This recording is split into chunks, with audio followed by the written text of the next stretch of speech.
ያለች ከሰው ሀገር ፈልጋ አምጥጣችኝ ብዬ ያሰየ ብዬ ደስ ብሎኝ ሀገር ጠርታኝ ደውላልኝ ላንቺ ብዬ ነው ውጭ አረብ ሀገር የሄድኩት ብላኝ አምጥታኝ ስታኖረኝ ቤት ሰርታልኝ ምን ስትል ስታኖረኝ ቆይታ ዛሬ ግን ብዙ ነገር አወራች ብዙ ነገር አለች። እኔ ከጥቅሙ ባፍንጫዬ ይውጣ ጥቅሙን በቀረብኝ ሰላም በኖርኩኝ በድህነት ሰላሜን ይዤ በኖርኩኝ እስከዛሬ ቤት ተከራይቼም በኖርኩኝ ችግር የለውም። ተከራይቶ ይኖራል ሰው ምን ችግር አለው? በሰላም ይኖራል በመከራየት። ስለዚህ ቤቷ ላይ ቁጭ ብዙ ነገር ታወራለች። ሚዲያ ላይ ወጣ ማይወራ ነገር ለእናት የተደረገ ነገር ይነገራል ወይ? እሺ ባልሽን ፍቺ ማለት ምንድነው? እኔ ሁለት ልጆች ወልጄለታለሁ ለሱ ለምን ፈቷለሁ? ድህነት እንጂ ሌላ ነገር የለበትም። ድህነቱም አንድ ቀን ያልፍልናል። ባንቺ ሊያልፍለት ይችላል። ባንቺ አንድ ቀን ያልፍላችኋል። ሰው ተውት ይባላል። በሽታ ያለበት ምን ያለበት ግን ምንድነው? ስራ አጥቶ እሷ ዘበኛ ምን ብላ የምትሳደበው ዘበኝነትም እኮ ስራ ነው። አያስንቅም አያሰድብም። ናቀችሁ ራሱ መለወጥ ነው።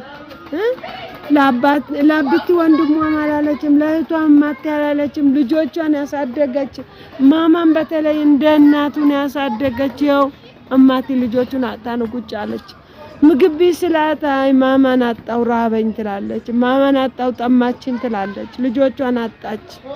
እኔ ምን እንደሆነች ግን አላቅም። አላሁ አለም።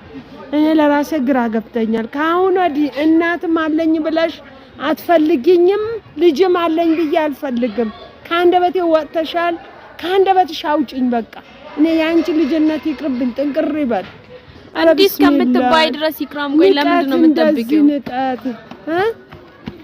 እኔ ወደድኩትን ወዳ ብኖር ጥሩ ነበር። አባቴ ብትለው እሱ አንድ ቀን በአድነ ለሌላ ሰው ልጅ ነች ብሎ ተናግሮ አያውቅም። እሱ አይናገርም ደግሞ ብሎ ማያውቅም። አሁን ቤታችን ተበጥብጦ ራሳችን ተበጥብጦ ኑሮአችን ተበጥብጦ ራሴም እያመመኝ ነው። እኔ እማም ውስጥ ነው ያለሁት።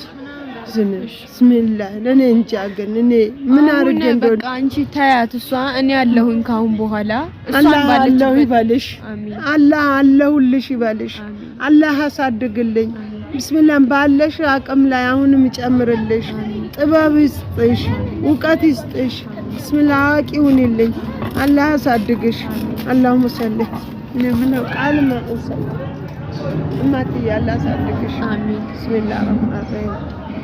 አሁን ተቆርቁረሽ ተነሳሽ ለካ መጀመሪያ